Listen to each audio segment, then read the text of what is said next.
Quando estou a ajudar as minhas pacientes para um processo de reprodução assistida, eu costumo segui-las de muito perto. Tão de perto que às vezes digo na brincadeira: deixa, agora enjoas de mim, mas daqui a umas semanas vais ter os enjoos da gravidez. E elas na brincadeira respondem-me: eu não me importo nada, benditas as náuseas, venham elas. E sim, as náuseas da gravidez são um excelente sinal, porque garantem-te que estás realmente grávida e que o sonho é real. Mas elas também são muito chatas, tiram a piada toda a esta fase linda da tua vida. Hoje vou-te falar das náuseas e como as podes superar com mais facilidade. Estás a ouvir o podcast Amor Perfeito, um podcast que te acompanha na gravidez. Eu sou Paula Castro, formada em Medicina Chinesa e especialista em fertilidade e ajudo mulheres a realizarem o sonho da maternidade. Aqui neste podcast, todas as semanas trago-te temas sobre a gravidez, sobre o desenvolvimento do teu bebê e sobre tu mesma, para que esta gravidez seja a viagem da tua vida. E quando é que aparecem as tão faladas náuseas? Na gravidez elas costumam aparecer logo entre a 4ª semana, mas às vezes só na 8ª é que começam a aparecer.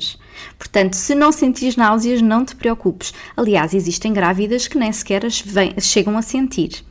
E costumam durar até ao fim do primeiro trimestre, até às 12 semanas. Há algumas grávidas, numa forma mais grave, podem sentir náuseas até ao fim da gravidez, mas é mais raro. Como é que se chama esta forma mais grave? É a hiperimese gravídica, em que a mulher tem vômitos relacionados com a gravidez de forma muito mais persistente e aqui já tem algumas repercussões clínicas que pode ser sinal de alerta. Porquê? Porque tendem a perder peso e porque podem ficar desidratadas. E quando isto acontece, a mulher não consegue comer e, como não come, não está a conseguir alimentos nem nutrição suficiente nem para si nem para o bebê. Ora, isto já é um sinal de alarme, porque o bebê está em fase de desenvolvimento e precisa da melhor nutrição possível. E depois há alguns sinais que nos deixam perceber até que ponto é que está a ser problema. Porque se o corpo não consegue ir buscar a nutrição suficiente à alimentação, ele vai buscar ao estoque. Qual é o nosso estoque? É a gordura que nós temos, é o acúmulo de gordura, mesmo que sejamos magrinhas, nós temos sempre algum estoque, algum armazém guardado e o corpo vai buscar essa gordura. A esse processo nós chamamos a cetose. E quando o corpo vai buscar essas gorduras, a cetose vai dar alguns sinais de alarme. O cansaço, o mau hálito, as tonturas podem ser sinais de que o corpo começou a ir às reservas. Se a grávida tiver vômitos ocasionais, mas não tiver sinais de cetose nem desidratação, não estamos a falar de uma hiperimese gravídica. São apenas as normais náuseas da gravidez. E quais são as causas das náuseas na grávida? Pode acontecer por 2 fatores principais. Existem hormonas que são muito mais produzidas e estão presentes num nível muito mais elevado nas grávidas. O HCG, que é aquela hormona que é produzida pelo início da placentação, quando há a gravidez e que nós conseguimos medi-la na urina e no sangue e é aí que temos o teste positivo na gravidez, e também o estrogénio, porque ele está muito elevado, principalmente nas grávidas que têm a hiperimese gravídica, está relacionado com um estrogénio muito alto. Por outro lado, a progesterona, que é uma hormona que é produzida continuamente durante a gravidez, também pode fazer um efeito mais indireto. Ela vai desacelerar o bolo alimentar no nosso estômago, portanto a própria digestão vai ficar mais lenta e isso pode ser uma causa para as náuseas e vômitos. E existem aqui outras causas, como os fatores psicológicos, que também podem agravar as náuseas. O assumir que realmente estamos grávidas, quer seja uma gravidez planeada, quer não, mexe bastante com o mindset da mulher. É como se fosse um cair da ficha. Finalmente estamos, e agora? Aquele medo inicial, o que é que vai ser agora? Será que vou ser boa mãe? Será que é o timing correto? Será que vai correr tudo bem? Isto nos casos das gravidezes planeadas. Quando não são planeadas, então a estabilidade emocional ainda vai demorar muito mais tempo a acontecer e pode sim provocar aqui um despletar ainda mais forte das náuseas. Depois existe também o olfato. O olfato nas grávidas fica muito mais apurado. Portanto, qualquer tipo de cheiros mais acentuados vai prejudicar.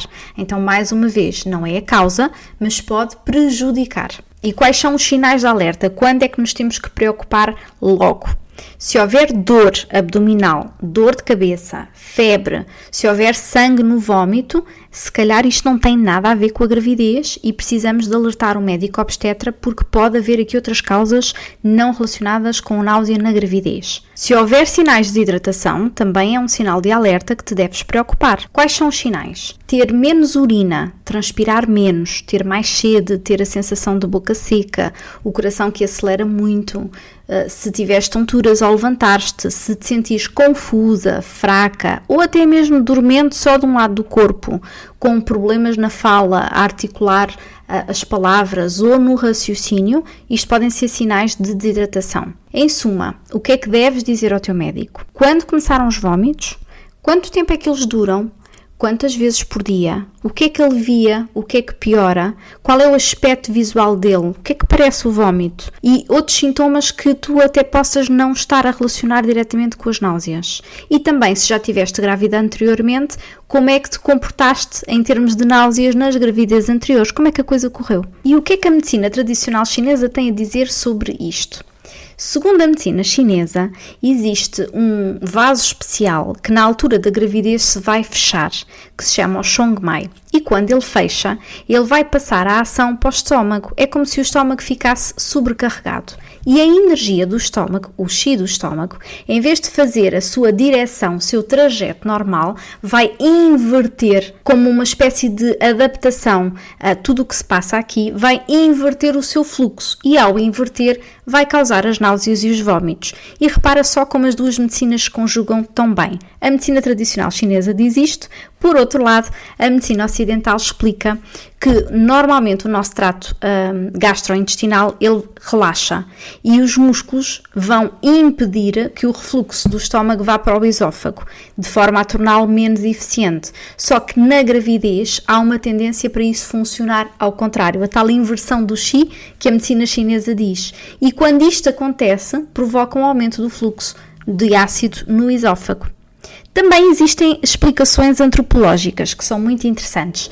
Por exemplo, há uma explicação que diz que nos tempos mais antigos as pessoas caçavam e comiam muita carne crua.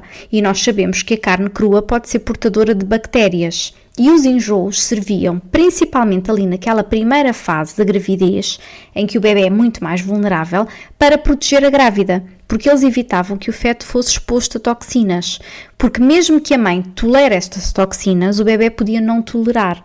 E se a mãe estivesse demasiado enjoada para comer ou aguentasse apenas refeições leves, ela ia reduzir o risco de ser exposta a doenças que a comida podia transmitir. Na prática, o que esta teoria diz é que é melhor a mãe ficar enjoada do que correr o risco da gravidez terminar. Então é uma espécie de gestão biológica. Vamos proteger a vida do bebê à custa do conforto da mãe. E isto vai ser assim toda a vida fora. E o que é que nós podemos fazer para controlar as náuseas? Qual é a solução que funciona? De facto, depende de mulher para mulher, porque aquilo que funciona com umas não funciona com outras. Então, vais ter que ir testando o que é que melhor se adapta a ti. Fala sempre com o teu médico tem que saber de toda a sintomatologia que se passa e ele pode prescrever medicação neste sentido, que é útil para muitas mulheres, mas que tem um efeito muito chato, que é causa sonolência e por isso nem todas conseguem utilizar esta medicação. Depois há alguns truques na maneira como organizas as tuas refeições podem ajudar. Por exemplo, de manhã, antes de te levantares, come sempre uns biscoitos, umas bolachinhas secas ou então beberica um pouco de um iogurte ou de um sumo de fruta. Isto antes de te levantares e depois deixa-te ficar ali um pouco para restabeleceres o equilíbrio da glicémia no sangue antes de começares a fazer o teu dia-a-dia normal.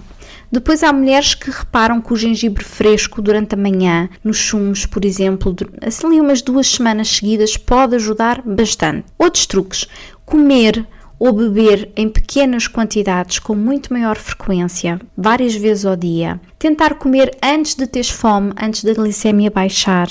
Tentar comer alimentos leves, como banana, compota de fruta sem açúcar, alimentos simples, secos, como o arroz branco, as torradas, a batata. E depois existem alimentos anti-náuseas, como as tâmaras, as uvas, as cenouras, a batata doce, o próprio arroz, o milê e a cevada.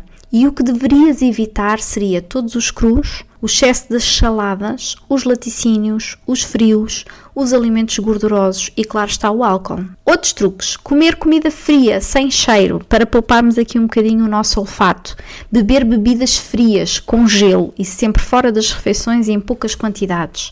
Descansar muito. Fazer acupuntura pode ser uma grande ajuda. Existe um ponto da acupuntura que é o 6 mestres coração e este ponto é muito útil para as náuseas e para os enjoos. Portanto, pode ser uma mais-valia. E delegar a preparação das refeições, porque repara, se o próprio cheiro, se o olfato incomoda a grávida, se estiveres menos presente na cozinha, talvez consigas comer mais na altura que tens de comer e não estar sempre tão enjoada. O óleo essencial de limão respiral também costuma ser uma grande ajuda para muitas grávidas. E com isto vai testando.